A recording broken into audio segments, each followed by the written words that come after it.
여러분 안녕하십니까? 2014년 1월 6일 월요일 뉴스독립군 데일리 고발 뉴스입니다.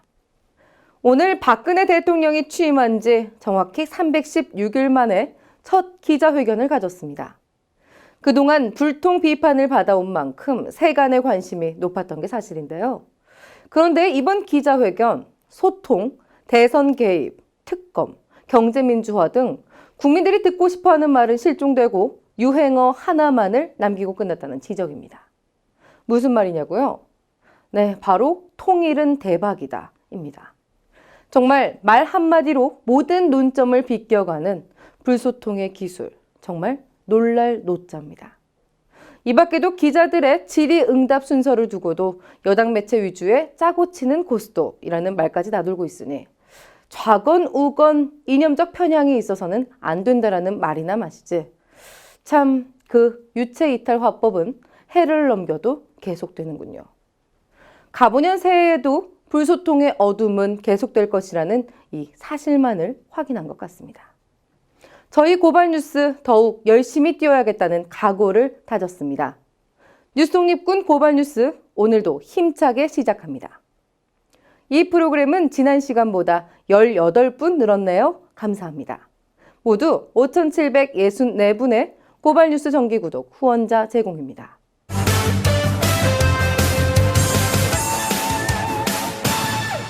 이 뉴스는 꼭 보시라고 저희가 발로 뛰어 모은 오늘의 고발뉴스입니다. 박근혜 퇴진, 국가기관 대선 개입 특검을 요구하며 서울역 고가도로에서 분신해 숨진 고 이남종 씨의 연결식이 지난 주말 서울역 광장에서 열렸습니다. 두려움은 가져가겠다. 일어나 달라. 라는 이 씨의 유언에 응답하듯 이날 이남종 씨의 마지막 가는 길에는 수많은 시민들이 함께했습니다. 저희 고발뉴스도 열사에 가는 길에 동행했습니다.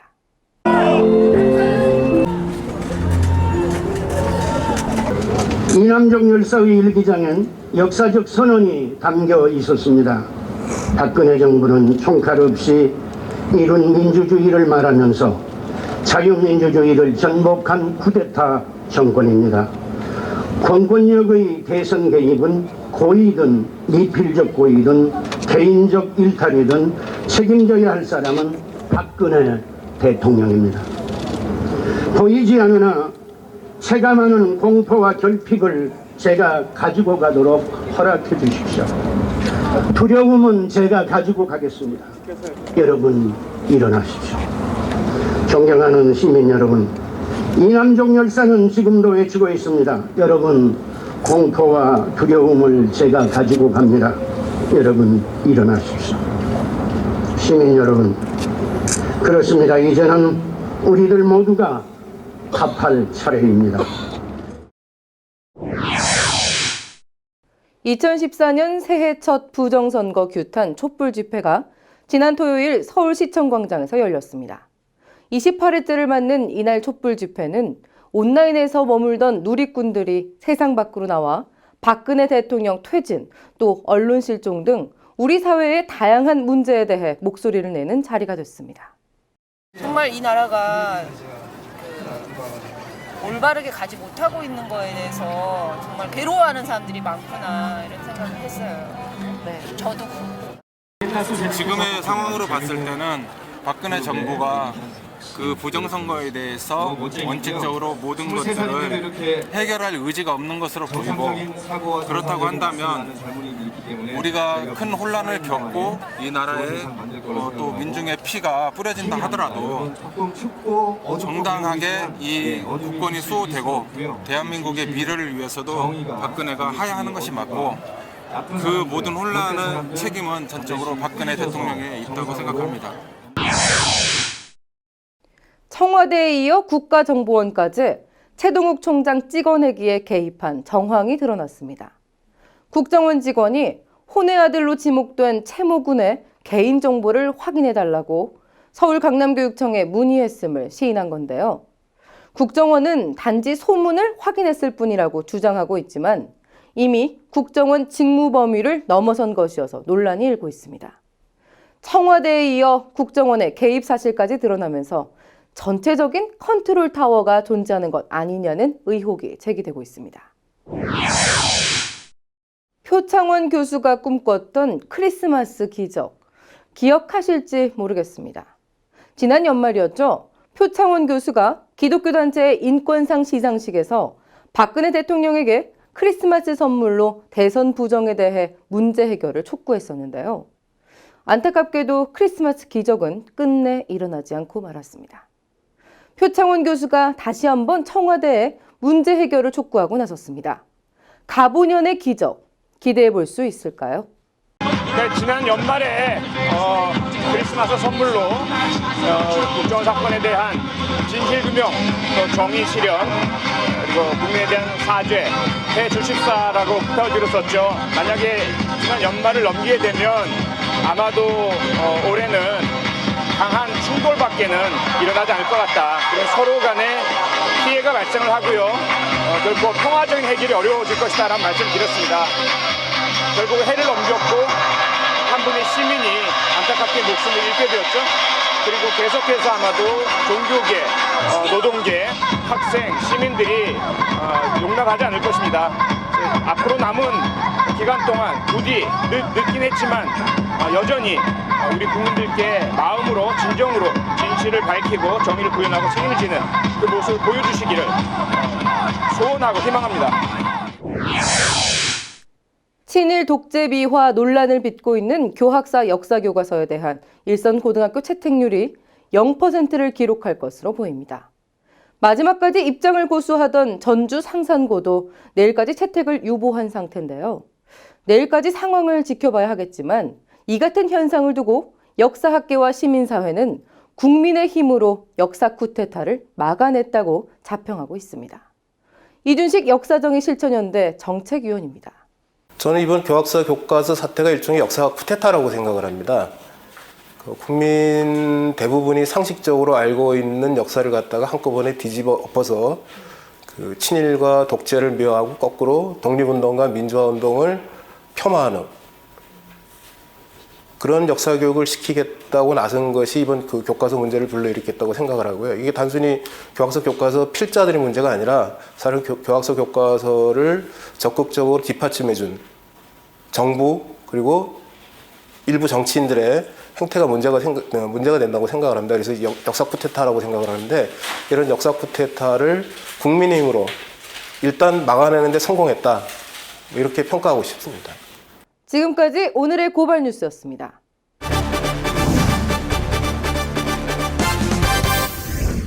가장 핫한 뉴스를 심도 있게 파고 들어가 보는 고발 리포트 시간입니다.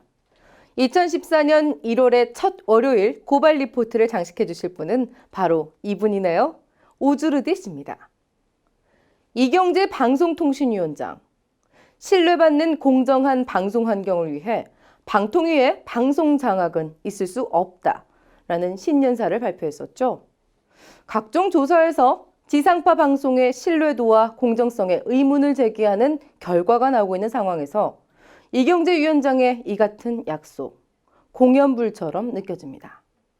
박근혜 정권, 보도는 사라지고 선전만 남게 되는 암흑사회로 가고 있다는 지적입니다. 방송장악, 방송통신위원회가 마무리 투수로 나섰습니다. 최측근이자 자신이 멘토인 최시중을 방송통신위원장에 임명해 방송을 장악해 나갔던 이명박 정권. 종편이 만들어졌고 공영방송은 국정 홍보방송으로 변질됐습니다. 이명박 정권 방송 장악을 대물림 받은 박근혜 정권. 골수 종박 이경재를 방송통신위원장에 임명했습니다. 친박 중용하는 코드 인사 하지 않겠다는 약속을 걷어찬 겁니다. 방송 장악 의도 없다고 하더니 이명박 정권 때보다 더합니다. 방송 심의 기준은 정권의 입맛과 정책에 대한 부합 여부입니다. 부합하면 문제없다고 결론을 내고 비판하는 내용이면 제재 수위를 높입니다. 서울시 공무원 간첩사건 보도에 경고 처분을 내렸습니다. 국정원이 간첩사건을 조작하고 강압수사했다는 의혹을 제기한 KBS 추적 60분. 방통위가 가만두지 않았습니다. 노골적인 국정원 편들기입니다. 손석희 뉴스9에 대해 중징계를 결정했습니다. 통합진보당 해산 청구와 관련해 이 당 대변인이 출연한 것을 문제 삼은 겁니다. 공정성과 객관성 훼손에 해당한다는 것이 방통위의 주장입니다. 정권 편에선 보도를 하지 않을 경우 가만두지 않겠다는 경고성 징계입니다. 손석희 뉴스가 얼마나 버틸 수 있을까요? 반면 종편에게 한없이 관대합니다. 현재 종편 승인 심사가 진행 중입니다. 제출한 계획의 미이행, 180건 넘는 징계 등으로 제허가 받기 어려운 상황입니다. 하지만 모두 제허가를 받게 될 겁니다. 종편이 보수 영구집권 프로젝트의 한 부분이기 때문입니다. 정권 입맛에 맞게 방송 심의 규정을 개정하려 합니다. 민족의 존엄성 조항 신설은 이승만, 박정희에 대한 비판 보도를 차단하려는 의도입니다. 또 민주적 기본질서라는 조항을 넣겠다는 것은 보수의 가치를 옹호하고 진보 진영을 종북으로 몰아세우겠다는 속셈입니다. 이승만, 박정희 성역화 작업에 나섰습니다. 이승만이 친일 행각과 박정희 경제성장 이면을 비판적으로 다룬 시민방송 RTV가 제작한 100년 전쟁, 편파 왜곡됐다며 중징계를 내렸습니다. 바른 말 하는 매체들을 제재하겠답니다. 시민방송 RTV, 뉴스타파, 고발뉴스, 김현정의 뉴스쇼 등을 유사 보도로 단정했습니다. 보도 전문 채널이 아닌데 뉴스와 논평을 내보내는 건 위법이라는 주장입니다. 인터넷, 모바일, 케이블 등 여러 플랫폼에 다양한 콘텐츠가 유통되는 시대입니다. 방통위가 완전히 거꾸로 가고 있습니다. 이것이 보도다라는 가이드라인을 제시하면서 그대로 따라하라고 닥달할 모양입니다. 이렇게 되면 보도는 사라지고 정치 선전만 남게 됩니다. 보도 기능이 사라진 암흑사회, 이걸 꿈꾸는 정권인가요? 고발 리포트 오주리였습니다. 오주르디 씨의 리포트, 여러분은 어떻게 들으셨나요? 다양한 의견이 넘쳐나는 오픈 플랫폼을 지향하는 저희 고발뉴스는 보다 많은 파워블로거들의 참여를 기다립니다. 모든 블로거가 국민 리포터가 되는 그날까지 저희 데일리 고발뉴스의 문은 언제나 활짝 열려 있다는 사실 다시 한번 말씀드립니다.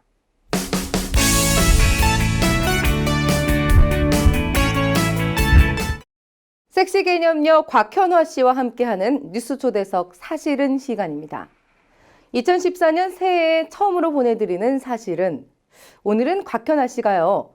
연애하면 왜 아픈 걸까의 저자 동국대 철학과 허유선 교수를 만났다고 하는데요. 어지러운 시대에 한가하게 웬 연애 타령이냐고요? 허유선 교수가 취업과 스펙 그리고 무한 경쟁으로 지칠 대로 지친 우리 20대 청년들에게 세상이 어지러울수록 연애를 하자라는 각별한 메시지를 전달했다고 합니다. 허유선 교수가 이야기하는 어지러운 시대, 연애에 대한 3가지 사실들 지금 확인해 보시죠. 네, 여러분 안녕하세요. 고발뉴스의 안방마님, 섹개녀 곽현아입니다. 네, 요즘 극장가에 달달한 로맨스 영화가 개봉을 앞두고 있다라고 합니다. 수많은 연인들이 손을 꼭 잡고 영화 보러 갈 것 같은데요. 하지만요, 이 반면에 이 솔로들은 시린 옆구리를 부여잡고 방 안에 콕 박혀 있고 그냥 커플 지옥, 솔로 천국 이렇게 외치고만 있습니다. 근데 그게 무슨 의미가 있습니까? 그렇죠? 그래서 저희가 오늘은요. 네, 연애하면 왜 아픈 걸까? 책으로 연애와 사랑 때문에 고민하는 많은 분들께 가슴 따뜻한 위로의 말을 전해 주실 허유선 동국대 교수님 모셨습니다. 안녕하세요. 안녕하세요. 네, 교수님. 굉장히 소녀 같으세요. 네. 의상이 그런가 봅니다. 네. 굉장히 뭔가 포근한 사랑에 관한 제대로 된 또 위로의 말씀을 전해주실 수 있을 것 같은데요. 네. 책 굉장히 좀 특이해요. 네. 연애하면 왜 아픈 걸까? 네. 근데 연애에 관련된 그냥 일반적인 얘기가 아니라 철학과 뭔가 또 버무려서 이렇게 네. 얘기를 해주시는 거더라고요. 네. 책에 대한 소개 잠깐만 좀 해주신다면. 제목이 연애하면 왜 아픈 걸까잖아요. 네. 그래서 연애를 하면 이렇게 즐겁다, 행복하다라는 얘기가 아니고 사실은 연애하는 게 원래 힘들다. 아. 원래 아프다라는 네. 얘기를 좀 하고 싶었고, 근데 아픈 데서 끝나는 게 아니고 몸이 아프면 병원에 가서 진단을 받잖아요. 그쵸. 어디가 왜 아픕니다. 맞아요. 뭐 약을 먹어야 됩니다. 그다음 뭐 재활 치료를 해야 됩니다. 처럼 연애가 아플 때도 좀 진단이 필요한 것 같아요. 내가 뭐 때문에 이렇게 아픈지. 그리고 보통은 약간 의외인 게 아프면 다시 그렇게 안 할 것 같은데 아픈 연애를 반복하시는 분들이 있어요. 비슷한 연애 패턴이 아, 그쵸. 반복되는. 네네. 네. 그런 분들한테는 특히나 더더욱 상대방이 아니라 자기 자신에 대한 진단이 필요하거든요. 네. 내가 어떤 사람이고 연애에 뭘 기대를 하고 근데 기대와 달리 실제 연애할 때는 어떻고 그런 부분들을 좀 더 깊이 있게 돌아보시기를 바랬고 그렇게 자기 자신이나 자기가 살아가는 삶에 대해서 깊이 생각하는 게 사실은 철학의 일이거든요. 그래서 그런 부분이 잘 접목될 수 있을 것 같았어요. 이 연애를 할 때 그렇게 깊이 생각 안 하거든요. 보통 그냥 생각하죠, 왜. 네. 그래요? 네. 요즘 현대인들이 더더욱 좀 약간 사랑을 가볍게 하는 예를 경우도 좀 들면 있어요. 이런 거부터 생각을 하죠.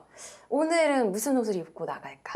데이트는 어디 갈까? 화장은 어떻게 할까부터 시작을 해서 근데 이거는 어느 정도 잘 될 때 얘기고 네. 잘 안 되는 분들을 위해서 제가 책을 썼잖아요. 잘 안 되면. 잘 안 되는 분들은 보통 이제 이렇게 생각이 되죠. 잘 안 되면 뭐 생각했던 대로 진도가 잘 안 나간다. 문자가 잘 안 온다. 밀당이 실패한 것 같다. 그때부터는 이제 보통 자아 성찰을 들어가시거든요. 네. 자아 성찰 타임이라고 오는데 나는 왜 이럴까? 나는 왜 내가 이럴까? 매력이 없나? 나한테 무슨 문제가 있나? 네.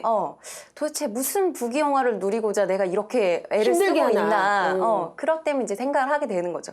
나라는 사람이 뭐고, 내가 바라는 연애는 어떤 건지, 꼭 이 사람이어야 되는 건지, 아니면 다른 사람이어도 괜찮은지. 그렇게 생각하다 보면은 결국은 자기가 생각한 기준이 있어요. 네. 좋은 연애라든가. 지금 벌써 네, 얘기에 같이 지금 있다든가.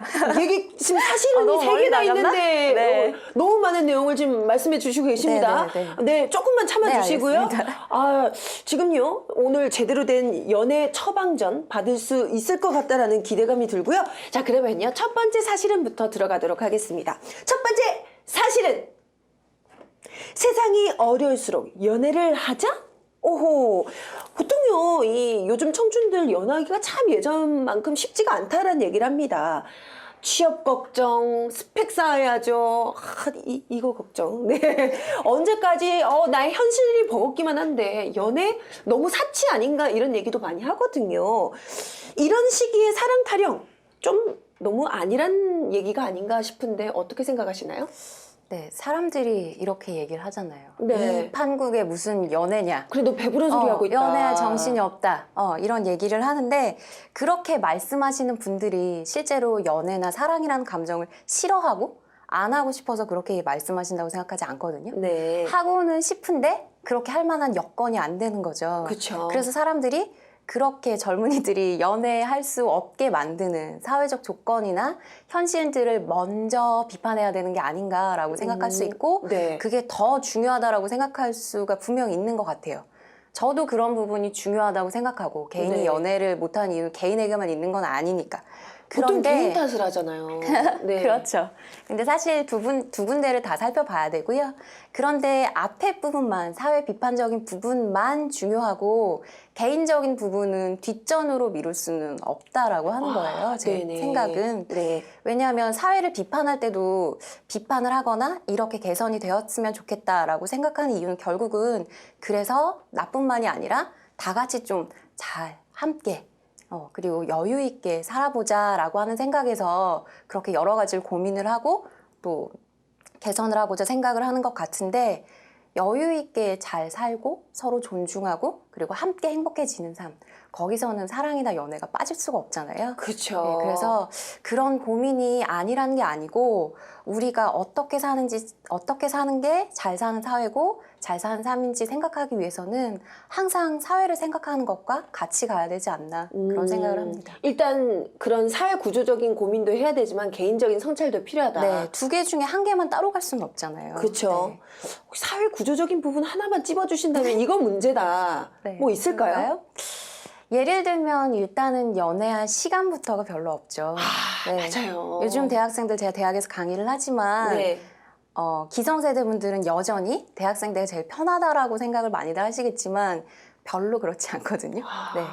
이제 학점도 다 이제 어느 정도 일정 학점 이상으로 관리를 해야 되고 토익을 비롯해서 뭐 대외 경력이라든가 아니면 인맥 쌓기 같은 것도 고민을 해야 되고 그리고 또 하나는 실패하는 걸 용납하거나 그리고 자기 혼자 알아서 성장할 수 있을 때까지 기다려주는 사회 분위기가 아니잖아요. 그렇죠. 처음 해도 빨리 그리고 능숙하게 남들 하는 만큼 잘하고 그리고 실패하면 다음 기회를 잘 안 주는 지금 시대가 그런 시대인데 연애에도 그런 부분이 똑같이 적용이 되는 것 같아요. 네. 서투르고 잘 못하는 게 사실은 처음 할 때는 자연스러운 일인데 그러면 찌질하다라거나 아하. 그래서 네가 못해 솔로라거나 이런 방식으로 이렇게 딱 밀어붙여버리잖아요. 네네. 그런 부분들이 사실은 다 연관되어 있는 것 같아요. 사람을 기다려주지를 못하는 그런 시대의 상황과. 그러니까요. 이 말씀을 듣다 보니까 요즘 그 모든 사람들이 다 마음에 여유가 없어요. 근데 마음에 좀 여유가 좀 생겨야지 연애도 좀 잘할 수 있거든요. 그렇죠. 그래서 참 그런 부분에 있어서는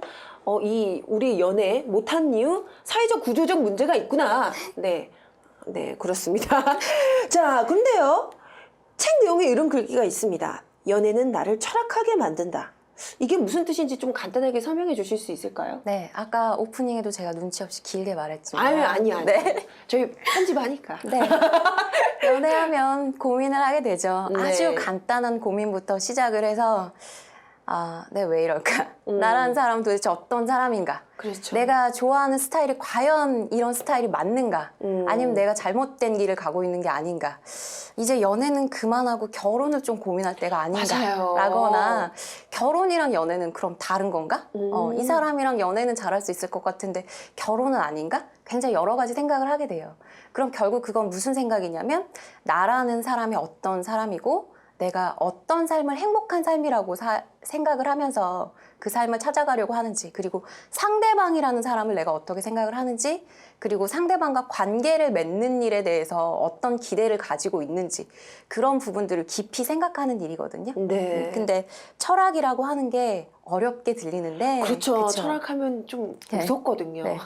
이제 저희 교양 강좌에서 만난 학생들한테도 매번 얘기를 하는데 어렵고 복잡한 얘기도 있어요. 근데 네. 그런 얘기만 철학이 아니고 철학의 가장 기본은 굉장히 어렵고 멋있고 복잡한 춤의 가장 기본도 일단 팔 하나 움직이고 발 하나 움직이는 것처럼 자기 스스로 혼자서 삶의 근본적인 문제들에 대해서 아주 깊게 생각을 해보는 거거든요. 네. 그래서 그런 부분들에 있어서 특히 한참 연애나 사랑에 관심이 많으신 분들에게는 그런 연애라는 게 매개가 돼서 자기 자신과 삶에 대해서 좀 깊이 생각해 볼 수 있는 계기가 되는 것 같아서 이런 말을 좀 붙여봤습니다. 네.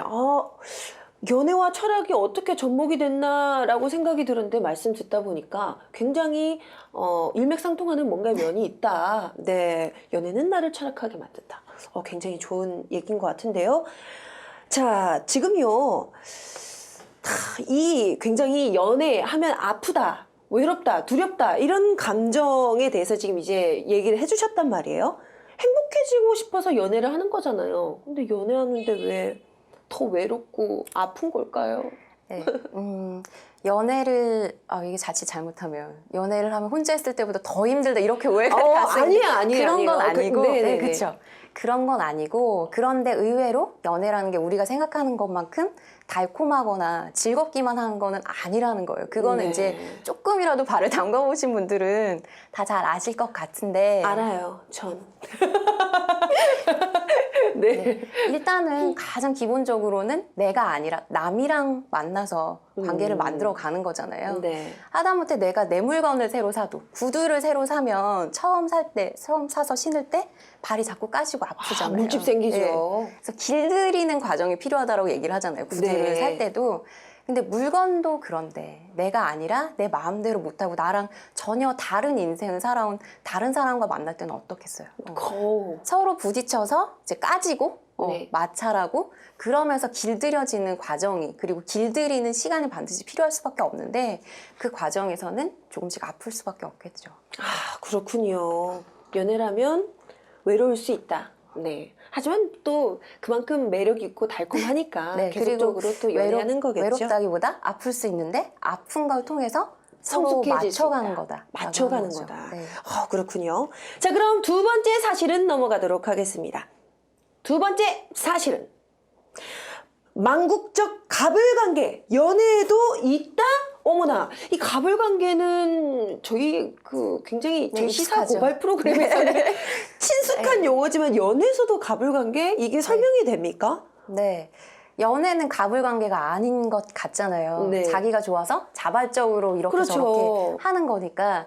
그런데 간혹 그런 관계들이 있어요. 모든 연애가 가불관계라는 게 아니고 네. 어떤 관계가 가불관계냐면 갑과 을 관계에서 보통은 이제 허울만 갑이나 을이라서 입장이 바뀌는 경우도 종종 있기는 한데 보통은 을이 갑의 눈치를 엄청 보게 되잖아요. 엄청 그쵸? 보죠. 엄청 네. 보게 되고 싫은 것도 마음대로 얘기를 못하고 그렇죠. 그렇죠. 갑이 얘기하는 사항을 준수해야 을에게 어떤 일자리라든지 그럼요. 정당한 그다음에, 보수가 그치, 주어지죠. 정당한 보수가 돌아올 수 있기 때문에 여러 가지를 항상 주의 깊게 해야 되고 자기 뜻보다는 제 갑이 요구하는 조건들을 따라가는데 연애도 그런 분들이 있어요. 오, 그러네요. 네, 그렇죠.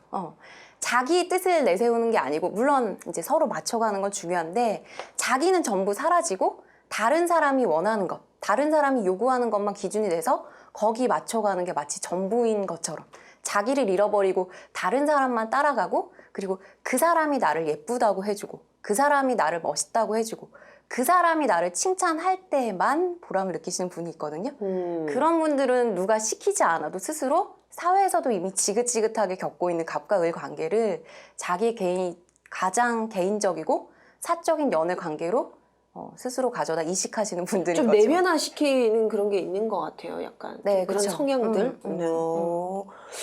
좀 더 쉽게 얘기하면 네. 줏대 없이 남의 얘기만 들으려고 하는 거. 음. 그리고 자기는 너무 힘든데 엄청 무리해서 상대방한테 맞춰주려고 하는 거.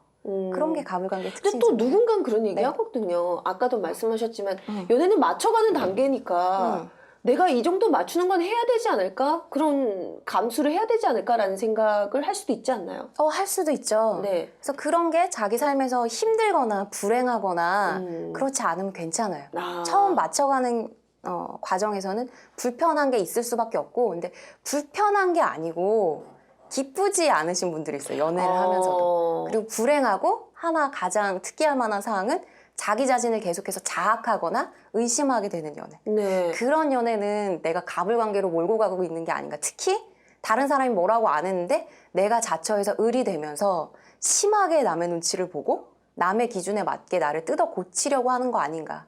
그만큼 내가 나 자신에 대해서 확신이 없이 흔들리는 게 아닌가. 이런 부분을 좀 고민해 보실 필요가 있죠. 네. 지금 두 번째 사실은 얘기하고 있는데 말씀 듣는 내내 드는 생각이 진짜 연애하면 제대로 된 철학가가 될 수도 있겠다. 그쵸. 제대로 하면. 네. 근데 브레이크 걸고 한번 내 지금 상태에 대해서 고민 한번 해보고 네, 도대체 네, 네. 내가 왜 이러는 건가. 이 자기 성찰이 제대로만 된다면 네, 그렇습니다. 정말 네. 제대로 된 철학가가 될 수 있겠는데요. 자, 그런데요, 궁금한 게 하나 있습니다. 그럼 연애에서 이 책에서 굉장히 또 이 노력을 많이 강조하셨는데, 그럼 연애할 때 어떤 노력, 정말 중요한 거 몇 가지 이건 해야 된다라는 걸 꼽아주실 수 있을까요? 뭐라고 꼽지? 근데 요즘은 왜냐하면 너무 연애에 대해서 어떤 스킬? 그 다음에 어떻게 자기를 외모를 가꿔야 할지 네, 그리고 굉장히 많잖아요. 파수는 어떻게 해야 네. 되고 어떤 방식으로 다가가야 할지 이런 건 사실 시중에 굉장히 많이 나와 있어요. 네. 그리고 저보다도 어쩌면 더 많이들 아실 것 같아요. 그래서 그런 거랑 조금 다르게 그 노력을 하는데 포인트를 한 가지를 말씀드린다면 좋아요. 네, 적어요. 모두 적으세요. 네. 이건 사실 제가 얘기한 게 아니고 공자님이 먼저 말씀하신 건데 공자님. 오케이, 네. 오케이. 너무 들이대도 안 좋다는 거예요. 가장 쉽게 얘기하면. 왜요? 가유불급이다라는 말이 있잖아요. 우리 그 옛날 속담에 이런 거 있잖아요. 10번 찍어서. 10번 네. 찍어서 안 넘어갈 나무 없다. 어떤 누군가는 죽도록 찍는다. 그렇죠. 근데 요즘 같은 세상에는 10번 찍으면 스토커라든가 이렇게 고발이 되기 쉽거든요. 그 경범죄 얼마지? 네. 스토커?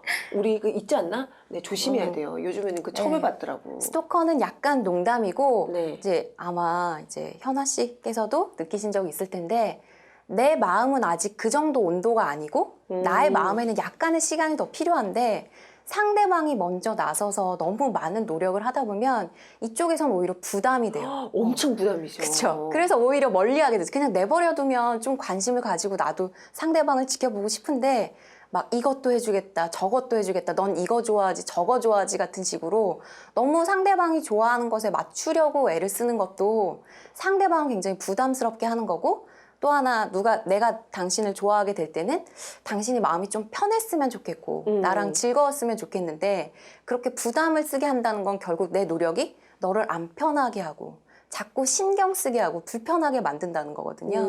그래서 가끔 연애 초보 분들이 뭐랄까? 아차 하시는 부분은 너무 어깨에 힘이 들어가서 노력을 많이 하려고 하신 나머지 네네. 그 방향이 이제 과하게 되거나 상대방한테 부담이 될 수 있다는 사실을 까먹게 된다는 거. 그래서 부담이 되지 않는 노력이 필요한 것 같아요. 교수님 말씀 듣다 보니까 갑자기 제 친구 일화가 생각이 나요.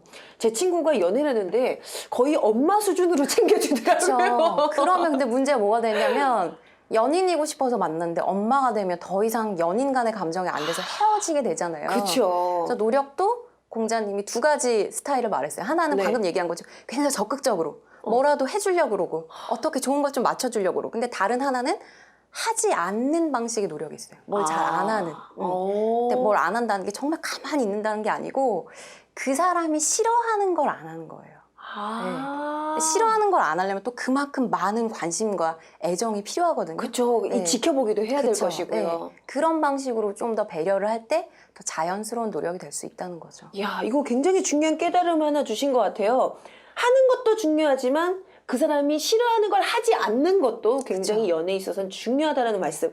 저희가 이 가불관계 연애에서도 적용된다라는 얘기를 하다 보니까 저희 또 스태프들끼리 다 그렇다면 우리 연애에 대한 고민 뭐 없냐 이러다가 좀 약간 그 가불관계 너무 꽂혀서 질문하신 한 여성분이 계셨습니다. 네. 저희 고발뉴스 팀, 네, 25살 이모, 네, 이모 씨께서 지금 질문하신 건요. 자기는 정규직인데 남자친구가 비정규직이에요. 데이트 비용 열에 8은 제가 내요. 힘들어요. 연애 어떻게 해야 될까요? 라고 질문하신 분 계셨습니다. 그래서 너무 이 가불관계를 지금 직업적인 이런 부분에 적용시킨 면도 있지만 근데 또 어떻게 보면 이런 식의 고민을 하신 분들 많아요. 그러니까 내가 연애를 하는데 굉장히 좀 뭐 남자친구, 여자친구가 뭐 어떤 기대에 못 미치는 어떤 위치에 있다. 근데 조금 나는 어떨 때는 좀 힘들기도 하다. 이런 고민은 어떻게 생각하세요? 그런 고민은요. 네. 저희 오늘 이제 방송 나오고 나면 난리 날 겁니다, 교수님. 코너 하나 만드셔야 될 거예요. 저희 고발뉴스의 연애 상담 코너. 일단은 첫 번째는요. 연애가 됐든 뭐 공부가 됐든 네. 뭐가 됐든지 간에 무리하는 건 별로 좋지가 않다라는 거예요. 네. 무리라는 거는 어떤 거냐면 자기 생각은 여기 있는데 생각은 하나도 안 변하는데 행동만 가짜는 아니지만 네네. 행동만 이런 방식으로 계속하는 거. 그거는 일종의 연기를 하는 것과 그렇죠. 마찬가지이기 때문에 오래 갈 수가 없어요. 그래서 만일 그런 무리를 하고 계신 거라면 조금 솔직하게 얘기를 해보는 것도 좋을 것 같고요. 남자친구 기분 나빠하면 어떡해요? 그래서 두 번째가 있어요. 두 번째, 네, 두 번째. 그쵸. 네네. 기대하고 있어요. 두 번째가 존심 상해할 수도 있으니까. 네. 두 번째는 자기가 생각하는 이런 게 정상적인 연애다. 이런 게 좋은 연애다? 이런 게 대접받는 연애다라고 하는 기준이 과연 정당한 건지 제대로 된 건지 좀 돌아볼 필요가 있다라고 하는 거예요. 연애를 하면 예를 들면 꼭 남자가 돈을 내야 되나? 연애를 하면 꼭 남자가 리드를 하고 남자가 먼저 고백을 해야 되고 연애하면 가장 아름다운 종착지는 결혼이고 결혼하면 그 다음에 따라 낳아야 될 것은 뭐 아이를 낳는 거고 그런 게 그렇게 자연스럽고 당연한 건가? 라는 생각을 조금 해보셨으면 좋겠어요. 좀 어떻게 본다면 우리 사회가 정해놓은 그런 틀 안에서 연애를 하려고 한다면 그쵸. 굉장히 괴로울 수가 있잖아요. 그쵸. 왜 남자친구는 정규직 해야지 이런 주위의 인식에 따라가다 보면 어떻게 보면 진실된 사랑보다는 또 다른 껍데기에 또 허상에 쫓길 수도 있겠다라는 네. 생각도 들기도 좋은 하고요. 얘기를 해주셨는데 아까 네. 사회가 이런데 연애를 얘기하는 건 너무 안일하지 않냐라는 네. 얘기랑도 좀 이어지는 것 같아요. 제가 이런 얘기를 했을 때 하는 거는 스펙도 잘 쌓고 취업도 잘하고 돈도 잘 벌고 연애도 잘해서 정말 무슨 알파걸, 알파맨이 되자 이렇게 해야 한다. 우리의 뭐 올겨울 트렌드는 뭐 머스트 해브는 뭐 연애다 이런 얘기가 아니고 그 너무 부담스럽잖아요. 네. 그게 아니고 연애를 생각하면서 동시에 내가 너무 남들이 정해놓은 기준에 맞춰서 따라가려고만 애쓰고 있는 건 아닌지 진짜 내 생각이나 내가 생각하는 부분에 있어서도 또 오해나 착각은 없는지 그런 부분을 좀 돌아봤으면 하는 바람들이 있어요. 연애도 그렇고 남들이 보기에 좋은 삶과 내가 생각하기에 좋은 삶의 차이 같은 것도 그렇고. 전 그래서 결혼 안 하려고요. 아, 전 그냥 고양이랑 살려고요. 네, 제가 그래서 지금 무슨 얘기하는 겁니까? 얘기를 나누다 보니까 조금 약간 산으로 갔습니다. 자, 그럼 세 번째 사실은으로 넘어가도록 할게요. 세 번째 사실은 동굴 밖에서 삶을 향한 사랑을 하자. 오호, 근데요. 책을 보니까 동굴 밖으로 나와라 이런 말씀을 하셨는데 근데 상대방에게 또 무조건 예쁘게 해라 이건 뭐예요? 또 어떻게 보면 허상인 그 동굴 안으로 들어가라 그 플라톤의 그 이데아가 많은 걸 아닙니까? 알고 계신데요? 네. 제가 좀 공부를 했습니다. 네, 하여간 또 너무 허상만 쫓는 거 아닌가 현실을 제대로 바라라고 해놓고 좀 반대되는 의견 아닙니까? 네. 동굴 밖으로 나오라고 하는 거는요. 가끔 연애를 숨기 위해서 하시는 분들이 있어요. 현실이 너무 피곤하니까 네. 모든 걸 연애에서만큼은 다 잊고 싶다. 도피성 결혼 그쵸? 이런 거 아닙니까? 약간 그런 거죠. 제 주변에 있습니다. 네. 도피성으로 그래서 마치 상대방이 동굴인 것처럼 네. 상대방한테 굉장히 의지하고 나아가서 의존하면서 네. 그런데 동굴에서 사는 게 일상적인 삶은 아니잖아요. 네. 되게 일시적인 도피이지 계속 동굴 안에만 있을 수는 없거든요. 그렇죠. 왜냐하면 살아가려면 사람들을 계속 만나야 되고 사건들과 계속 부딪혀야 되고 그렇기 때문에 연애라는 걸 도피라거나 의존으로만 생각하면 오래 갈 수가 없다라고 하는 부분을 말하고 싶었고 네. 그리고 한편으로는 또 그러면 상대방한테 너무나 많은 짐을 지어주는 거기 때문에 네. 내가 내 간수를 못하는데 네가 나까지 다 동굴처럼 따뜻하게 감싸 안아줬으면 좋겠어 라고 하는 거는 2배 이상의 노력을 상대방한테 요구를 하는 거거든요. 네. 그래서 요구만 하는 게 연애는 아니잖아요. 그런 부분을 좀 생각을 하셨으면 좋겠다고 얘기를 했고 네. 그 다음에 상대방한테 무조건 예쁘다라고 하라는 얘기는 네. 가능하면 사람을 좋게 봐주시라는 얘기예요. 네. 내가 이미 가지고 있거나 네. 사회에서 요구하는 조건에 맞춰서 너는 키가 얼마가 안 되고 얼굴은 사각형이고 예를 들면 몸매가 별로고 이러니까 안 예쁘다라는 게 아니고 네네네. 애인한테 우리가 예쁘다라는 얘기를 통해서 듣고 싶은 건 사실은 내가 미스 코리아 뺨치는 외모다 이런 얘기를 듣고 싶은 게 아니고 내 눈에는 너는 항상 언제나 좋아 보이고 언제나 사랑스러워 보이고 그래서 언제나 나를 기대하게 하고 설레게 한다라는 얘기를 확인을 하고 싶어 하는 거거든요. 네. 그리고 그런 게 연인 관계를 지속시키는 중요한 요건이기도 하잖아요. 서로 설레고 좋고 그쵸. 기대하게 하고 그런 부분은 계속 가져가야 된다는 거죠. 네. 아, 근데 서로 좋고 설레고 좀 타인의 가진 이런 취향이나 이런 가진 조건들을 참 좋게 봐주면 좋을 텐데, 이런 또 저희 이 고발뉴스 팀 중에서 고민 상담해 오신 분이 있습니다. 29세 최모 군께서 네, 질문하셨던 건데요. 그녀와 나는 그 정치적 성향이 굉장히 다릅니다. 그녀는 박근혜 정부를 좋아하고 저는 문재인 측인데 이걸 어떻게 맞춰야 될까요? 라는 고민을 상담하셨거든요. 왜냐하면 이게 얘기할 때마다 충돌이 일어나서 굉장히 힘들다. 그녀의 그 다른 면모들은 다 사랑스럽다. 어떻게 해야만 할까요? 우리는 정치 얘기는 하면 안 될까요? 이런 고민을 해주셨습니다. 커플의 평화를 위해서는 사실은 정치 얘기는 피하시는 게 좋을 것 같아요. 어떤 의미에서 그러냐면 개인의 성격 있죠. 사실 네네. 제가 이 책에 쓴 부분은 이 개인을 먼저 돌아보고자 하는 부분들이 있어요. 네네네. 근데 그게 아니라 외적으로 바라봤을 때 연애를 정말 힘들게 하는 3가지 조건이 경제적인 문제, 네. 그다음에 종교상의 충돌, 그다음에 이렇게 정치상으로 노선이 다를 때 네. 이때는 정말 서로 힘들거든요. 감당하기가 힘들고 그리고 이제 용납하기도 힘들고 매일매일 싸우기가 쉽거든요. 근데 중요한 거는 내가 어떤 정치인을 지지하느냐가 문제가 아니고 그 정치인을 지지할 땐 이유가 있단 말이에요. 네, 그렇죠. 내가 생각하는 좋은 삶은 이런 거고 내가 생각하는 올바른 삶은 이런 거고 근데 그 삶을 향해서 나아가는 단계나 방식은 이러했으면 좋겠고 그런 부분을 조금 더 많이 말씀을 해보시면 좋을 것 같아요. 사람이 생각하는 좋음 자체는 사실 크게 차이가 나지 않거든요. 네. 근데 그거를 현실 속에서 어떻게 맞춰서 발현을 할 건가 여기서는 생각이 많이 달라지는 건데 그거를 상대방은 아니라고 하는데 억지로 이쪽으로 끌고 올 수는 없어요. 그렇죠. 그건 사랑이 아니죠. 폭력인데 네네. 그 부분이 아니라 그러면 우리가 같이 공유할 수 있는 좋은 삶이라든가 그 다음에 똑같이 같이 공유할 수 있는 함께 잘 사는 사회에 기여하는 보수적인 분들이라도 사회를 봉사를 한다거나 혹은 아쉬운 부분들이 개선돼야 된다는 부분에 아예 문 닫고 있는 건 아니거든요. 그렇죠. 공감하죠. 그런 거. 그럼 공감할 수 있는 부분을 조금 더 많이 얘기하는 게 좋지 않을까라는 생각을 합니다. 저는 그 교수님 말씀 듣다 보니까 그런 얘기가 생각났어요. 우리 장점이 단점을 덮을 수 있다라고 얘기를 하잖아요. 네. 키운다면. 얼마든지 연애에서도 그런 관계 발전시킬 수 있지 않을까라는 생각이 들어요. 네, 그러니까 그리고 솔직히 네. 말씀드리면 그냥 너무 힘들면 헤어지세요.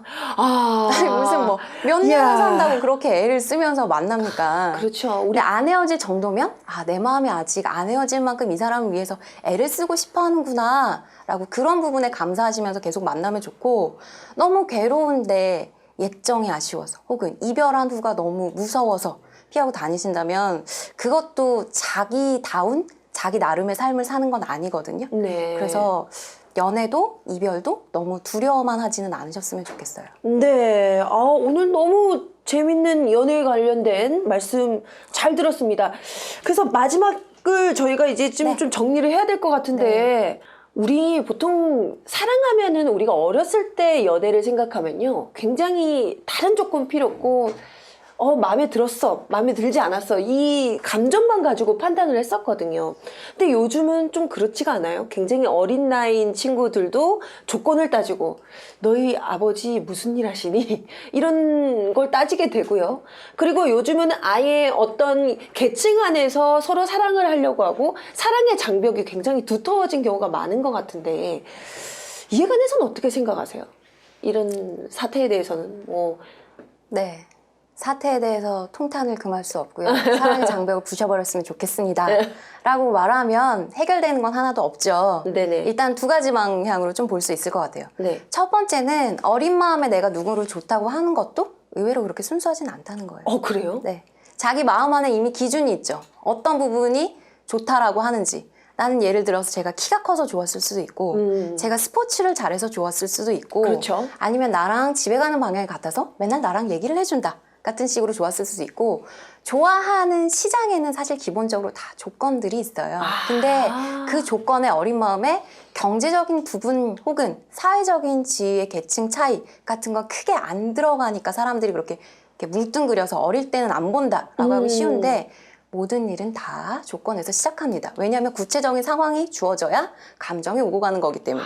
그럼 순수하지만은 않네요. 그럼요. 네. 사랑도 그래요. 네. 사람의 일이 다 섞여 있지 순수한 거는 없는 것 같아요. 그리고 두 번째로, 그래서 그런 부분들은 계속 고려하게 될 때, 그 다음에는 개인의 문제만은 아니지만 개인의 문제가 아니라고 해서 남이 우리 사회의 연애의 기준을 나 대신 이런 방식으로 바꿔줬으면 좋겠고, 이런 연애가 갑자기 유행이 됐으면 좋겠고, 그런 부분 안 보는 연애가 갑자기 젊은이들 사이에 핫 트렌드가 돼서 나는 아무 노력 안 했는데 자연스럽게 그런 걸 얻어먹고 싶고, 그렇게는 안 되잖아요. 네. 사회를 바꾸려고 할 때도 사실은 나는 가만히 있는데 남이 움직여서만은 되지 않는 것처럼, 이런 부분에서는 한 명 한 명의 생각과 선택이 중요한 것 같아요. 난 상관없어 라고 그냥 막 찍으라는 게 아니고, 네네. 말을 하자면, 그래서 아무리 계산을 해도 이게 나를 좀 더 행복하게 해주고 나를 더 괜찮게 해주는 것 같다라고 해서 뭔가 지금 많이 얘기되고 있는 조건을 따라간다고 한다면, 그걸 제가 억지로 가서 붙들어 데리고 올 수는 없죠. 그 사람의 삶인데 거긴 나빠, 거긴 옳지 않아, 이렇게 할 수는 없어요. 그렇지, 자기 자신의 문제에 대해서는 생각을 해볼 수가 있어요. 어떤 게 괜찮은 연애고 어떤 게 좋은 연애고, 이 상황에서 내가 어떤 선택을 할 수 있을지, 그 상황에서 매 순간 새롭게 선택을 하고 매 순간 주변의 시선들이라거나 혹은 내가 가지고 있던 내 안의 고정관념이나 편견들을 넘어서려고 노력할 수 있는 게 어떻게 보면 사랑의 힘인 것 같아요. 원래 자기가 가지고 있었던 조건이나 한계를 계속해서 넘어설 수 있게 하는 힘을 주고, 그런데 그게 사랑이 따로 있어서 나한테 힘을 주는 게 아니고 내가 그런 방식으로 움직일 때 내 사랑이 조금씩 더 강해지는 거겠죠. 네. 그런 분들이, 그리고 그런 사랑을 선택하시는 분들이 점차 더 많아졌으면 하는 바람입니다. 네. 책 제목입니다. 연애하면 왜 아픈 걸까의 저자시죠. 지금 허유선 동국대 교수님 모시고 얘기를 나눠보고 있는데요. 자, 처음에 연애와 철학 어떻게 버무려질 수 있을까라고 생각을 했지만 세 가지 사실들을 확인하면서 연애를 하는 것, 이것은 내 삶, 내 인생에 대해서 한 번 더 되돌아볼 수 있는 계기가 되는 굉장히 철학적인 문제다라는 생각이 들었습니다. 자, 정말 마지막으로 궁금한 게 있는데 지금 연애하시나요? 네, 지금은 아프지 않습니다.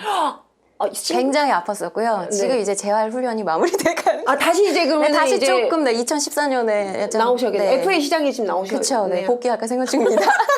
네, 방송 보신 수많은 또 남성 팬분들께서 또 생기시면서 이제 또 한번 또 즐겁게 또 연애하시는 계기가 되지 않을까 한번 기대해 봅니다. 저도 기대해 봅니다. 네. 좋은데요? 네. 자, 오늘 허유선 교수님 모시고요. 연애와 사랑에 관한 아주 속 깊은 얘기들 함께 나눠봤습니다. 세 가지 사실들을 확인해봤습니다. 첫 번째 사실은 세상이 어지러울수록 연애를 하자. 네. 연애를 할수록 우리의 이 딱딱한 이 현실들을 좀 더 몰랑몰랑하게 만들어줄 수 있는 기폭제가 될 수 있지 않을까라는 생각을 했고요. 자, 두 번째 사실은 망국적 가불관계, 연애도 있다? 네. 있을 수 있습니다. 하지만 진정한 연애는요, 이 가불관계를 어떻게 하면 내가 주체적으로 사랑을 제대로 할 수 있을까, 이 철학적인 고민을 제대로 해준다면 요즘 가불관계 우리 이거 좀 이겨내자라는 사회운동 많잖아요. 연애 또한 이겨낼 수 있다라는 희망적 메시지 읽을 수 있었고요. 자, 다음 세 번째 사실은 동굴 밖에서 삶을 향한 사랑을 하자. 네, 동굴 안에 있으면 따뜻하죠. 네, 태양도 피할 수 있고 비도 피할 수 있고. 하지만요, 진정한 우리 이 삶을 사는 이 제대로 된 느낌, 이 희망, 기쁨 제대로 누릴 수가 없잖아요. 동굴 밖에서 진정한 삶의 의미를 찾는 진정한 사랑을 하자라는 진실된 사랑의 메시지 확인할 수가 있었습니다. 자, 다음에 또 저희 만약에 연애 고정 코너가 생기면 꼭 좀 도와주시기 바라겠습니다. 예, 제가 도움이 된다면. 네. 도움 많이 될 것 같습니다. 네. 자, 다음 시간에도요, 우리 주변에 꼭 알아야 될 사실만들을 골라서 여러분들께 제대로 안겨드리는 뉴스 초대석 사실은 시간 꾸려보도록 하겠습니다. 자, 지금까지 고발뉴스의 안방마님, 세케녀 곽현아였습니다. 여러분, 감사합니다. 매번 톡톡 튀는 진행으로 뉴스토크의 새로운 지평을 열어주고 계신 곽현아 씨, 오늘도 수고 많으셨습니다. 미디어는 넘쳐나도 소통을 위한 진정한 언론은 없는 개기일식 같은 날들이 계속되고 있습니다. 손바닥만한 저희 고발뉴스에 과분한 기대와 관심을 나눠주셔서 큰 책임감을 느끼고 있습니다. 올해 저희 고발뉴스는요, 비록 작지만 큰 소명을 갖기로 했습니다. 바로 열린 플랫폼을 건설하자는 건데요. 언론이 미치지 못하는 곳에 작은 목소리들을 담아 나누는 소통의 장을 만들어 나갈 것을 약속드립니다.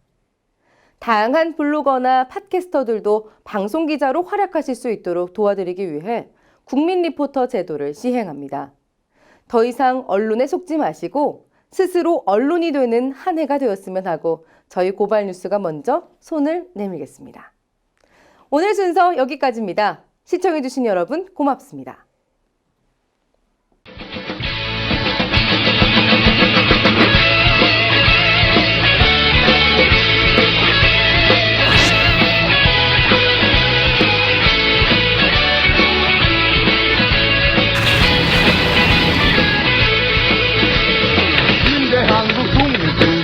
용사야 조국의 부르심은 네가 아느냐. MBC 본사에 계셨을 때는 그 장비 때문에 이렇게 속썩이실 일이 없었겠죠.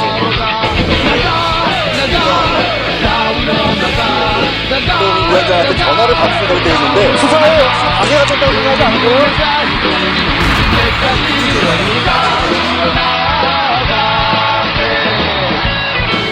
(10년) 전에 고발뉴스.com 이상호 기자의 고발뉴스라고 하는 홈페이지를 만들면서 그때 사실 어렸을 때 소년병 기자 생활을 할 때부터 너무 많은 사람을 구속시켰거든요. 그리고 너무 많은 사람을 다치는 거 같고 근데 내가 도대체 이 기자직을 왜 하는 건지 되게 회의가 됐더라고요.